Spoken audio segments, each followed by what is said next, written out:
Democrats in the 11th hour altered the items, these particular items, to cater to the demands.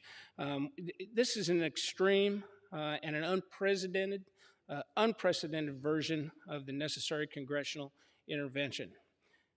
As the original September deadline for a strike approached, President Biden's Secretary of Labor, Marty Walsh, negotiated a tentative agreement with the railroad companies and all 12 of the rail union leaders.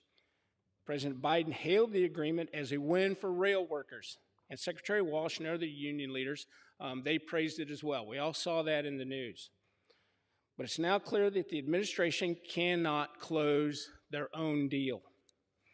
8 of the 12 unions voted to ratify the tentative agreement.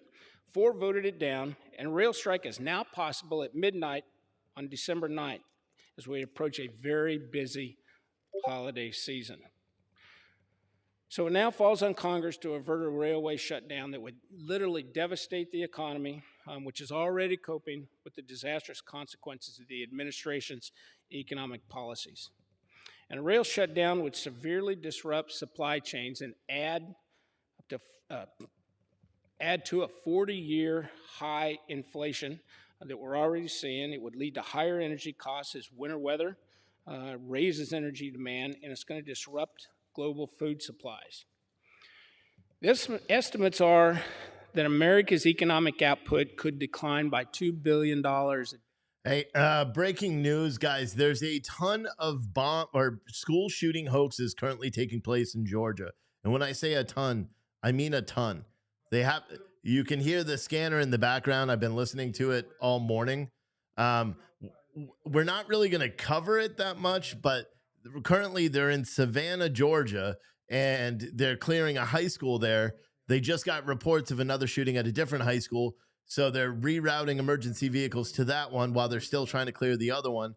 I just heard reports that a parent with a gun was trying to break into the school, one of the lockdown schools. On the scanner traffic, there are 25,000 people listening. I'll be honest, it's one of the craziest things that I've been listening to on the scanner in a long time, just to hear the coordination of what they're doing and everything else.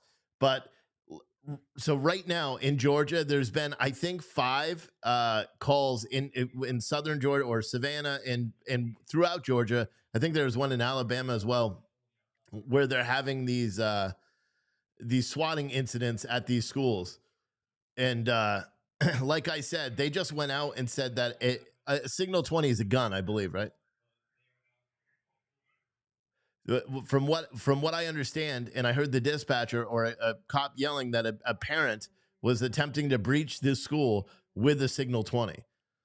So that's it. But I'm going to be listening to that and kind of doing some other work in here, and we'll also be listening to this as well.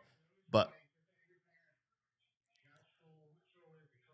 yeah, they can't even get like this is Gentlemen. some people are going to die. Madam Speaker, I yield myself Oh, yeah. such time as I may consume. So ordered. Madam Speaker, it is deeply important that Congress has had to assume the role of mediator in order for our nation to avoid the widespread repercussions of a rail shutdown. Let me be clear. We are all here today due to the inability of the railroads to negotiate paid sick leave, period, an essential component of any humane and decent work environment. I want to thank the nearly 115,000 dedicated, hardworking, and essential rail workers who have kept our economy alive through some of our nation's most challenging times. As chairman of the House Subcommittee on Railroads, Pipelines, Hazardous Materials, the decision to intervene and prevent the freight rail shutdown was not easy by any means. However, with the nearly 1/3 of the nation's freight moved by rail, the failure to prevent a rail stoppage would be irresponsible, as it would have devastating consequences.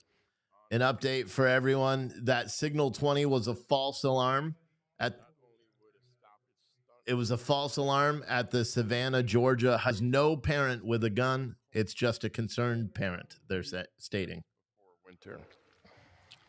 We all know this would put us dangerously close to the possibility of a recession, something American farmers and small business simply cannot afford after years of neglect under the former occupant of the White House. Shirking our duty to act would inflict harm on everyday American families with soaring costs at the pump and rising prices of grocery stores. Therefore, we simply cannot afford to idle at this critical juncture. But mark my words, the rail industry should be ashamed for bringing us to this place. They have failed to meet the needs of the men and women who have demonstrated nothing short of courage over the past couple of years. I promise to help pass meaningful legislation that will prioritize the needs of workers.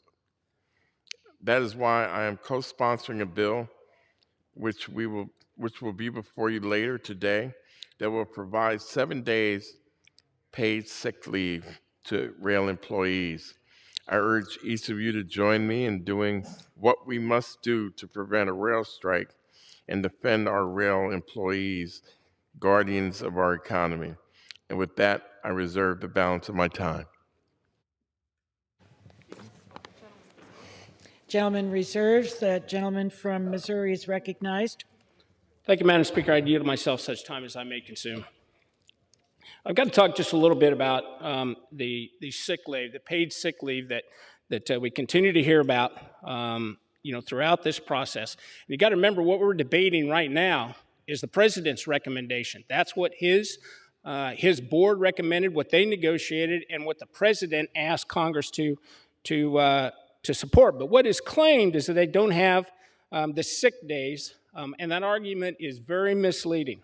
The tentative agreement found in this bill that we're debating right now, HJ Resolution 100, it provides workers with several avenues of different types of leave, which are carefully considered by members of these were very carefully considered by members of the PEB, in balance with higher levels of compensation and increased benefits. In short, the neutral appointed PEB that the president appointed rejected union demands for additional paid leave. Traditionally, labor unions have negotiated with freight railroads for very generous benefits to make up for what we consider traditional sick days.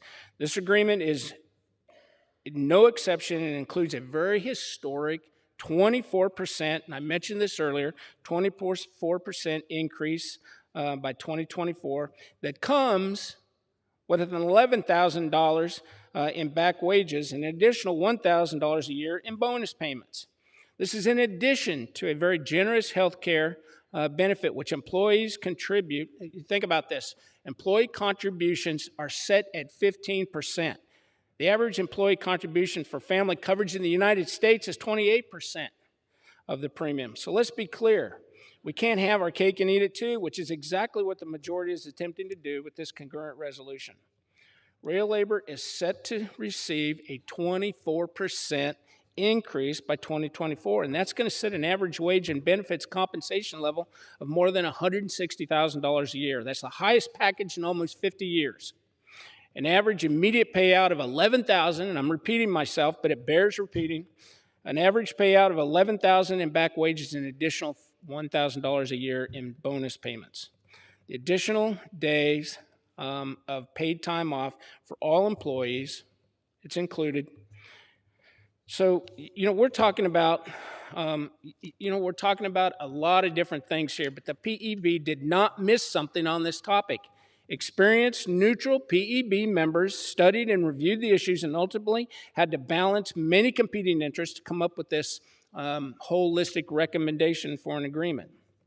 The PEB's report recommends that any particulars about sick leave and attendance policies should be dealt with locally, not through national bargaining.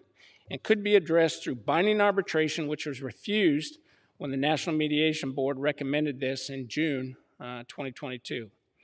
It's further stipulated that to the extent that these issues are not directly addressed by the framework, they are being indirectly addressed via compensation through much higher wages. In other words, the PEB's recommendation of 24% increase in wages for the union's request, it basically balanced off the union's request for increased paid time off. That was the debate, that was the agreement, and that's what we're being asked to support. And with that, I would reserve the balance of my time.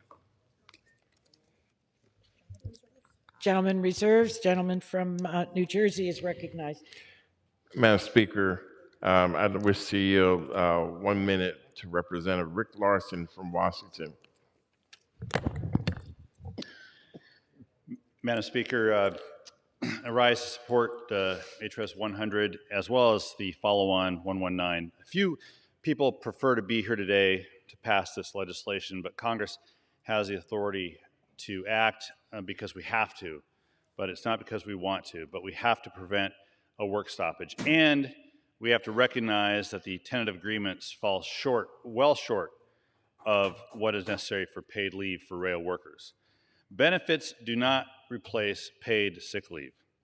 Going to work sick to earn your wage increase, who does that? Who requires that? Only the rail industry. So we should pass HRES 100 and afterwards pass HRES 119 to address the woefully inadequate sick leave provisions in the tentative agreement. And with that, Madam Speaker, I yield back the balance of my time. Sir. Gentleman reserves. Gentleman Thank you, from Madam Missouri Speaker. is I would recognized. Sorry, excuse me. Gentleman is recognized. Thank you, Madam Speaker. I would yield 2 minutes to the gentleman from Texas, Mr. Nails. Chairman Graves, thank you. Madam Speaker, President Biden took 2 victory laps before this election. One was an illegal bribe to college graduates that the court struck down, and the second was this unsuccessful rail labor agreement. And they both failed. They were both lies to win an election. Now it falls on Congress to clean up his mess and avoid a rail strike, which would be catastrophic for our economy. It is estimated that a rail strike will cost the economy roughly $2 billion, with a B, $2 billion a day. The U.S. rail system moves cargo equivalently of roughly 467,000 long-haul trucks each day. And if you think inflation is bad now, imagine what happens when our railroads go offline and our supply chains will become even more strained and unpredictable. The cost of moving anything will skyrocket overnight just in time for Christmas. Our businesses and workers need certainty to operate in the environment. And for this reason, I plan on voting for House Joint Resolution 100. The agreement is supported by our railroad, shippers, and 8 of the 12 unions, and I encourage my colleagues to do the same. Every major industry, from automobiles to agriculture to energy, will be severely impacted if we fail to act. These are some of the largest drivers of inflation and will directly increase the prices for American consumers. In conclusion, I would just like to point out that this deal is a great deal for the railroad workers. By the end of this deal, the average wages for rail workers will reach $110,000 per year, with total compensation averaging $160,000. It's unfair. 4 railroad unions are holding the nation economically hostage. With that, I yield back. Members are reminded to refrain from engaging